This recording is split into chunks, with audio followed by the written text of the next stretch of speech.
कहा जाता है माँ बनना दुनिया की सबसे बड़ी खुशियों में से एक है। मेरी बहुत सारी बहनें बेटियां मुझसे पूछ रही थीं कि हकीम साहब बताएं प्रेगनेंसी के दौरान क्या चीज खानी चाहिए और क्या चीज नहीं खानी चाहिए। तो इसी सवाल का जवाब मैं देने जा रहा हूँ दोस्तों, क्योंकि ये टॉपिक बहुत लंबा है, बहुत वसी टॉपिक है, इसलिए मैं 2 वीडियो बनाऊंगा। पहली वीडियो में मैं बताऊंगा क्या नहीं खाना चाहिए और दूसरी वीडियो में मैं बताऊंगा उनको क्या खाना चाहिए। ये उस सीरीज की पहली वीडियो है और इस वीडियो में हम बात करेंगे कि वो बहनें बेटियां जो प्रेग्नेंट हैं उनको क्या नहीं खाना चाहिए। क्योंकि यकीन माने जब भी कोई लड़की प्रेग्नेंट होती है उसको इस चीज की कम फिक्र होती है कि उसको क्या चीज खानी चाहिए और इस चीज की उसको ज्यादा फिक्र होती है कि क्या चीज उसको नहीं खानी चाहिए। दोस्तों आप देख रहे हैं Hakim Ali health and beauty tips. अगर अभी तक इस चैनल को सब्सक्राइब नहीं किया तो लाल बटन आ रहा होगा, उसको अभी के अभी दबाइए और इस चैनल को सब्सक्राइब कर लीजिए। उसके बाद एक बेल का आइकॉन आएगा, उसको क्लिक करना ना भूलिएगा। चाय या कॉफी हर घर में इस्तेमाल होती है, खासकर पाकिस्तानी घरों में चाय का इस्तेमाल बहुत ज्यादा किया जाता है। दोस्तों चाय का मिजाज गर्म खुशक होता है। ये ना सिर्फ मैदे में तेजाबियत पैदा करती है बल्कि ये डिहाइड्रेशन का सबब भी बनती है, यानी जिस्म का पानी निकाल कर बाहर कर देती है। आपने गौर किया होगा जिस दिन आप ज्यादा चाय पिए आपको बहुत ज्यादा पेशाब आता है, वो इसलिए आता है कि चाय जो है जिस्म का पानी निकाल कर आपके जिस्म से बाहर कर देती है, इसलिए आपको डिहाइड्रेशन हो सकती है। इसी तरह जो कॉफी है उसमें कैफीन होती है। दोस्तों रिसर्च ने साबित किया है कि बहुत ज्यादा कैफीन अगर प्रेग्नेंट वुमेन इस्तेमाल करती है तो उसको मिसकैरेज भी हो सकता है। इसके अलावा जैसे मैंने आपको बताया चाय डिहाइड्रेशन कर सकती है, तो चाय भी यही सेम इफेक्ट रखती है। अगर प्रेग्नेंट वुमेन बहुत ज्यादा चाय का इस्तेमाल करेगी तो उसमें पानी की कमी हो जाएगी। इसके अलावा तलखी भी उसके मैदे में होगी, जिसकी वजह से प्री मैच्योर जो है बेबी की बर्थ से लेकर मिसकैरेज का खतरा भी हो सकता है। इसलिए अगर आप प्रेग्नेंट हैं और बहुत ज्यादा चाय या कॉफी का इस्तेमाल करती हैं तो प्लीज इस आदत को तर्क कर दीजिए। प्रेगनेंसी के दौरान आपने बहुत कम जो है चाय का इस्तेमाल करना है और अगर हो सके तो कॉफी को तर्क कर दीजिए। दोस्तों कहा जाता है प्रेगनेंसी के दौरान खवातीन का दिल इमली खाने को करता है, लेकिन अगर आपका दिल भी जो है इमली खाने को करता है तो जरा रुकिए। इमली में बहुत ज्यादा मिकदार में विटामिन सी होता है और विटामिन सी बहुत ज्यादा मिकदार में ड्यूरिंग प्रेगनेंसी इस्तेमाल करने से बहुत ज्यादा कॉम्प्लिकेशंस पैदा हो सकती हैं। विटामिन सी की ज्यादा मिकदार जिस्म में मुख्तलिफ हार्मोनल इम्बैलेंस पैदा कर सकती है जो हमल को नुकसान पहुंचा सकती हैं, यहाँ तक कि जो है बेबी का दिमाग डैमेज तक हो सकता है। इसलिए अगर आप भी बहुत ज्यादा इमली खाती हैं प्रेगनेंसी के दौरान तो प्लीज बिल्कुल कम मिकदार में इमली खाएं, क्योंकि इमली आपके बच्चे को नुकसान पहुंचा सकती है। दोस्तों इसी तरह कहा जाता है कि जो प्रेग्नेंट वुमन होती है उसको प्रोटीन की बहुत ज्यादा जरूरत होती है और उसको हाफ बॉइल्ड एग खिलाने चाहिए। दोस्तों ये बिल्कुल गलत है। जो प्रेग्नेंट वुमेन है उनको कभी भी हाफ बॉइल्ड या कच्चा अंडा ना खिलाएं। कुछ लोग दूध में फेंट के कच्चा अंडा भी खिलवाते हैं, तो ये बहुत ज्यादा नुकसानदेह है। अगर आप मेरी बहन बेटी कोई भी प्रेग्नेंट है तो वो हमेशा अंडे को अच्छी तरह पका के खाएं, क्योंकि अंडे में मुख्तलिफ किस्म के जो है बैक्टीरिया होते हैं। कच्चा अंडा खाने से वो बैक्टीरिया हमारे अंदर जा सकते हैं और कॉम्प्लिकेशंस हो सकती हैं प्रेगनेंसी में, और इसलिए अंडे को अच्छी तरह पका के खाएं और कच्चा अंडा तो कभी मत खाएं। इसी तरह जो है गोश्त अगर आप खाती हैं प्रेगनेंसी के दौरान तो बहुत अच्छा है। बेशक भड़ा खाएं, भड़ा खाने से थोड़ा इज्तनाब करना चाहिए। आप प्रेगनेंसी के दौरान हमेशा व्हाइट मीट कोशिश करें खाएं, ठीक है। तो अगर आप कोई भी गोश्त खा रही तो उसको अच्छी तरह पका रहे। यूजुअली हमारे घरों में क्या होता है कि हम डिश की शक्ल अच्छी लगे इसलिए जो है गोश्त को अच्छी तरह गलाया नहीं जाता कि बोटी टूट जाएगी। तो प्लीज प्रेगनेंसी के दौरान गोश्त जितना हो सके उतना अच्छा पकाएं। ये जो है प्रेग्नेंट वुमेन के लिए बहुत जरूरी है। कच्चा जो गोश्त है उसमें ना सिर्फ मुख्तलिफ किस्म के बैक्टीरिया होते हैं बल्कि जो है वो उसको हजम करने में भी मसला होता है, जिसकी वजह से जो है वो अच्छा नहीं होता प्रेग्नेंट वुमेन के लिए। हमेशा अच्छी तरह पकाएं गोश्त को। इसी तरह दोस्तों मछली बहुत अच्छी है प्रेग्नेंट वुमेन के लिए। मछली में क्या नहीं है, ग़िज़ाइयत से भरपूर है। मैं कई वीडियो बना चुका हूँ मछली पे, लेकिन दोस्तों मछली के साथ 2-3 मसले हो चुके हैं। एक तो जो हमारे समंदरों या दरियाओं से मछली आ रही है उसमें मरकरी की मिकदार बहुत ज्यादा है। जब प्रेग्नेंट वुमेन मरकरी वो उसके जिस्म में ज्यादा मिकदार में जाता है तो दोस्तों ये उसके जो बेबी है, जो हमल में बच्चा है, उसके दिमाग को नुकसान पहुंच सकता है, मरकरी पहुंचा सकता है। इसके अलावा बहुत सारी जो है कॉम्प्लिकेशंस पैदा हो सकती हैं, डिफेक्शन हो सकती है बच्चे में, बच्चा मजूर खुदा न खास्ता पैदा हो सकता है। इसलिए वो मछली खिलाएं जिसमें मरकरी की मिकदार कम हो। इसी तरह मछली की मुख्तलिफ किस्में हैं जिनमें बहुत ज्यादा मिकदार में मरकरी पाया जाता है, तो वो किस्में बिल्कुल ना खिलाई जाए प्रेग्नेंट वुमेन को। इसी तरह दोस्तों मछली लाते वक्त एक और चीज का ख्याल रखें कि मछली बिल्कुल ताजा हो और वो जहां से आई हो वो अगर आप सोर्स पता कर सकें तो और ज्यादा अच्छा हो जाएगा, क्योंकि क्योंकि ऐसे एरिया जहाँ जो है इंडस्ट्रियल पोल्यूशन है वहां उस पानी में मछली पैदा हुई है तो वो भी बहुत ज्यादा हार्मफुल हो सकती है। दोस्तों इसी तरह पपीता नहीं खाना चाहिए प्रेग्नेंट वुमन को। उसका लॉजिक ये है कि जो पपीता होता है वो दो काम करता है। एक तो जब आप पपीता खाते हैं तो ये आपके जिस्म का टेम्परेचर बहुत हैरत अंगेज तौर पर बढ़ा देता है, जिसकी वजह से जो है जो बच्चा है उसको नुकसान पहुंच सकता है जो अगर प्रेग्नेंट वुमन खाती है। दूसरी चीज के पपीते में ऐसे एंजाइम्स होते हैं जो गोश्त को गलाते हैं, इसलिए कतन ही ये बिल्कुल नो है कि अगर कोई औरत प्रेग्नेंट है तो वो पपीता हरगिज उसको हाथ भी मत लगाए, क्योंकि ये बच्चे को तल्फ कर सकती है, इतना खतरनाक है पपीता। इसी तरह दोस्तों जो पाइनएप्पल है, पाइनएप्पल भी पपीते ही जितना जो है नुकसानदेह है, इसलिए पाइनएप्पल भी नहीं खाना चाहिए। दोस्तों अंगूर काले भी होते हैं और इसी तरह जो है सब्ज अंगूर भी होते हैं। अंगूर जो है मुख्तलिफ कलर्स में आते हैं। दोस्तों किसी भी किस्म का अंगूर नहीं खाना चाहिए। अंगूर दो तरह से नुकसानदेह होता है। एक तो अंगूर में जो है विटामिन सी होता है और दूसरे कुछ ऐसे एंजाइम्स भी होते हैं जो प्रेग्नेंट वुमेन के लिए जहरीले होते हैं। इसके अलावा जो अंगूर है उसका छिलका हजम करना मुश्किल होता है, तो ये जो है प्रेग्नेंट वुमेन को अंगूर भी कतन नहीं खाने चाहिए। दोस्तों वाटरमेलन यानी जो तरबूज होता है वो बहुत ही ज्यादा फायदे रखता है और प्रेग्नेंट वुमेन भी अगर खाएं तो उनको ऐसा जो है वाटरमेलन उससे कोई खतरा नहीं होता, लेकिन जो है तरबूज एक काम करता है। तरबूज जो है बहुत जबरदस्त डिटॉक्सिफिकेशन करता है आपके जिस्म से, यानी जहरीले मादों को निकाल के बाहर फेंकता है। तो अगर प्रेग्नेंट वुमेन जो है वो खाती है वाटरमेलन तो हो सकता है कि जो जहरीले मादे वो निकाल ले, वो बच्चे को नुकसान पहुंचा दे। इसलिए तरबूज भी जो है उसको इज्तनाब करना चाहिए प्रेग्नेंट वुमेन को इस्तेमाल करने से। दोस्तों जो तिल होते हैं, बेशक वो काले तिल हों या सफेद तिल हों, वो भी इस किस्म के एंजाइम्स रखते हैं, कंपाउंड्स रखते हैं जो प्रेग्नेंट वुमेन को नुकसान पहुंचा सकते हैं, इसलिए तिल भी नहीं खाने चाहिए। बहुत कम मिकदार में खा लें, लेकिन मैं रिकमेंड करता हूं तिल, क्योंकि गर्म भी बहुत ज्यादा होते हैं और टेम्परेचर भी बढ़ाते हैं जिस्म का, इसलिए तिल भी नहीं खाने चाहिए। इसी तरह खजूरें हैं। खजूरें दोस्तों बहुत कम, अगर आप 2-3 खा लें प्रेग्नेंट वुमेन तो कोई मसला नहीं है, लेकिन बहुत ज्यादा मिकदार में 7-8 खजूरें वो भी नुकसान पहुंचा सकती हैं क्योंकि गर्म बहुत होती है खजूर। आजकल एक रिवाज चला है कि हमारे यहाँ ढेलों पर सलाद मिल रही है, सैलड मिल रही है, जो अक्सर मैंने देखा है घरों वाले प्री मेड सैलड लाते हैं रेस्टोरेंट से या ये जो रेडी वाले होते हैं और वही घर में खाते हैं और समझते हैं कि हम बहुत हेल्दी चीज खा रहे हैं। तो प्रेग्नेंट वुमेन के लिए भी मैं मना करूंगा कि हर किस कतन ही जो प्री मेड सैलड है, बाजारी सैलड, इसको हाथ ना लगाएं। वो मेरी बहनें जो माँ बनने वाली हैं, क्योंकि इसमें जब आप कोई भी सब्जी या फल काट लेते हैं तो उसके फौरन कटने के बाद उसमें बैक्टीरिया का जो है बिल्डअप शुरू हो जाता है, तो ये जहर होती है। आम बंदे के लिए भी कोई हेल्दी नहीं है, लेकिन प्रेग्नेंट वुमेन के लिए तो बिल्कुल जहर है। इसलिए जो पहले से कटी हुई सैलड है वो ना खाएं, घर में फ्रेश जो है सैलड बनाएं और उसको खाएं। दोस्तों इसी तरह जो लीवर होता है, मुर्गी का हो जाए, बकरे का हो जाए, उसमें बहुत ज्यादा जो है मिनरल्स होते हैं और वो उसमें विटामिन ए की भी बहुत ज्यादा जो है उसमें होती है। विटामिन ए भी बहुत ज्यादा होता है जिगर में, इसलिए कतन नहीं खाना चाहिए जो है मुर्गी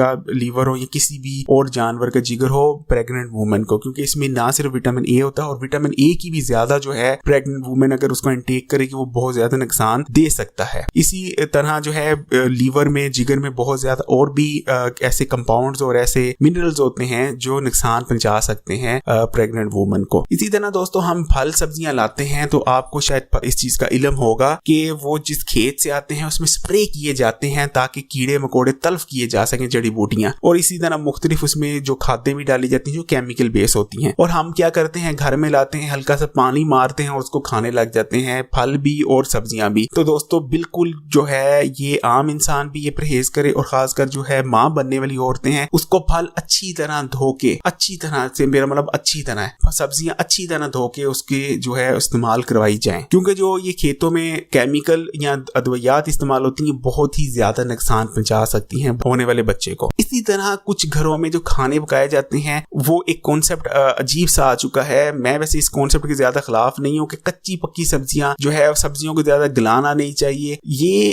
इतना बुरा भी नहीं है कॉन्सेप्ट, लेकिन जो बिल्कुल जो कच्ची सब्जियां आग दिखा के उतार लेते हैं वो भी नुकसान पहुंचाती हैं, यकीन मेरा माने। तो इसी तरह अच्छी तरह जो है पक्की हुई होनी चाहिए सब्जी सब्जियां जो प्रेग्नेंट वुमन को इस्तेमाल कराई जाए, बेशक सब्जियां हो बेशक गोश्त हो, कुछ भी जो उनको खिलाया जाए अच्छी तरह कुकड हो। दोस्तों एक चीज और, जंक फूड, जो जंक फूड होता है वो दो तरह से नुकसान पहुंचाता है। एक तो उसमें जो है कोलेस्ट्रॉल की मिकदार बहुत ज्यादा हो जाती है क्योंकि उसमें चीज होती है, और दूसरे ऐसे अनहेल्दी फैट्स होते हैं जंक फूड में। तो इसलिए अगर आप जंक फूड खाते हैं, एक तो आपका कोलेस्ट्रॉल बढ़ सकता है जो बाद में जो है जब प्रेगनेंसी के बाद जो है आफ्टर प्रेगनेंसी आपको मोटापे का शिकार कर सकता है, और दूसरी चीज आपको दिल के अमराज में भी मुब्तला कर सकता है अगर आप प्रेगनेंसी के दौरान जंक फूड खाती हैं। और दूसरा जो सबसे बड़ा नुकसान ये पहुंचाता है, आप खाना खाते हैं ना, कुछ भी चीज जो हेल्दी खाते हैं वो जो है आपको न्यूट्रिशन देता है। जो जंक फूड होता है उसमें कुछ नहीं होता, खुदा की कसम, वो समझेंगे उसमें ना विटामिन होते हैं ना कुछ होता है, और वो सिर्फ आप पेट भर रहे होते हैं, तो वो आप में जो है न्यूट्रिशन की कमी करता है। आप में दो तरह से यानी नुकसान, यानी कोलेस्ट्रॉल भी बढ़ाएगा और आप में जो न्यूट्रिशन भी नहीं देगा। तो इसलिए खुदा का वास्ता है कि जंक फूड से तौबा कर लें। इन 9 महीनों के दौरान कुछ नहीं बिगड़ेगा। दूध पे मैं एक वीडियो बना चुका हूं कि बाजार में कैसा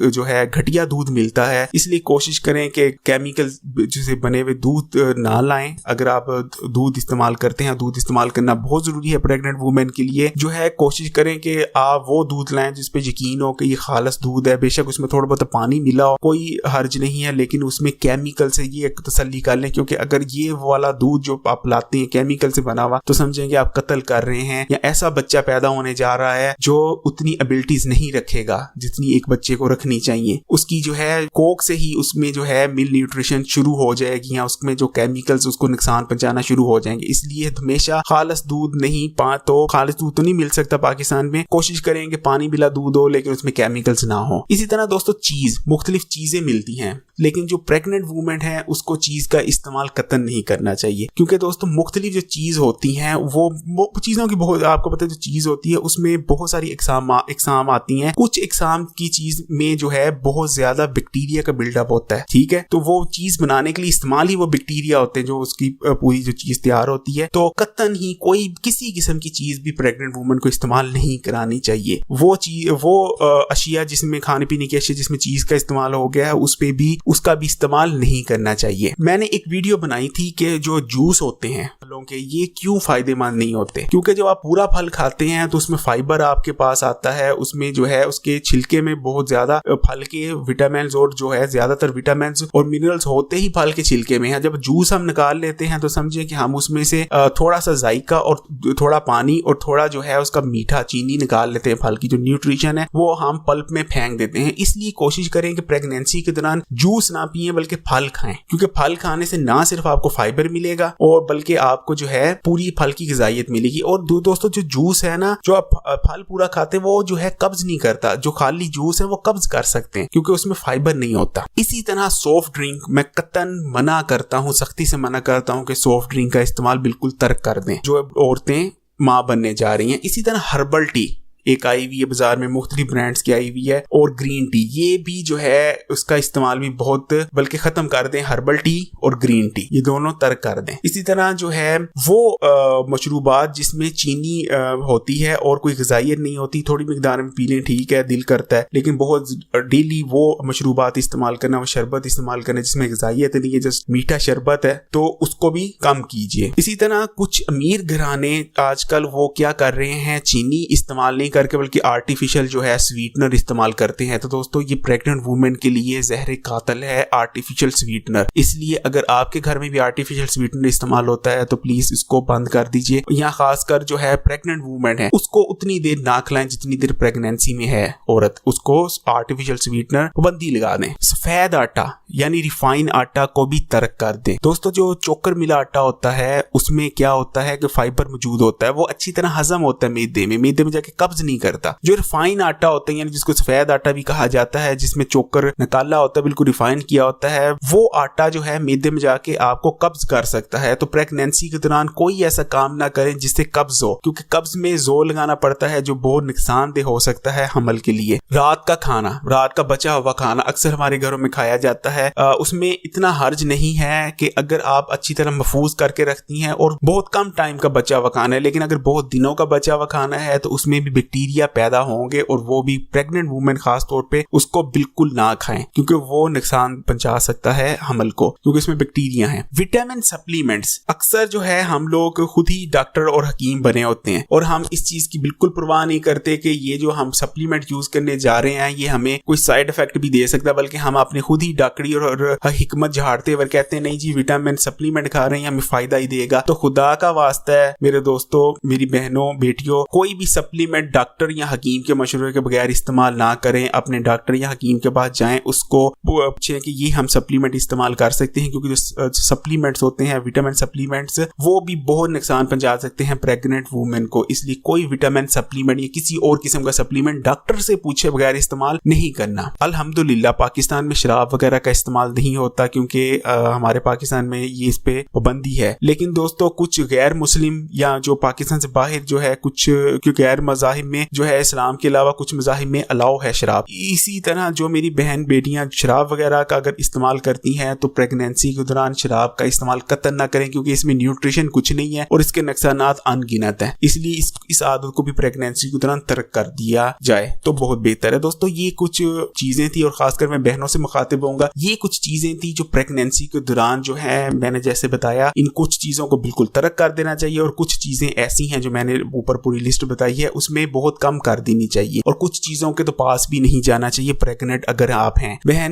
मेरी बहनों, मेरी बेटियों, सिर्फ ये 9 महीने होते हैं, 9 महीने एहतियात कर लो, क्योंकि ये आपके बच्चे की पूरी जिंदगी का मामला है। आपकी जरा सी गलतियां आपके बच्चे को में डिफेक्शन पैदा कर सकती हैं, उसका दिमाग पूरी तरह डेवलप नहीं होगा, उसको कोई खुदा न खास्ता और किसी जो है अज़ा की मजूरी हो सकती है, या वो कमजोर पैदा हो सकता है, यहाँ तक कि खुदा ना करे मिसकैरेज हो सकता है। इसलिए एहतियात करें, जैसा मैंने बताया है वैसा ही करें। और जो है इसके बाद जो वीडियो मैं बनाने जा रहा हूँ उसमें मैं बताऊंगा कि प्रेग्नेंट वुमेन को क्या खाना चाहिए, तो वो वीडियो भी इसके फौरन बाद आने वाली है, वो वीडियो भी देखें, क्योंकि माँ बनना दुनिया का सबसे जो है कहा जाता है कि औरत को मुकम्मल कर देता है। इसलिए आपने वो वीडियो भी जरूर देखनी है। और मेरी एक रिक्वेस्ट है कि इस वीडियो को लाइक भी अभी के अभी करें, और इसको शेयर तो जरूर करना है, और सदका और सवाब समझ के इस वीडियो को शेयर करना है। और वो मेरी बहनें, बेटियां या भाई जिन्होंने अभी तक इस चैनल को सब्सक्राइब नहीं किया तो लाल बटन आ रहा होगा, उसको अभी के अभी दबाएं और चैनल को सब्सक्राइब कर लीजिए। उसके बाद बेल का आइकॉन आएगा, उसको भी क्लिक कर दीजिएगा ताकि हर वीडियो आपको मिलती रहे सबसे पहले। इजाजत चाहूंगा।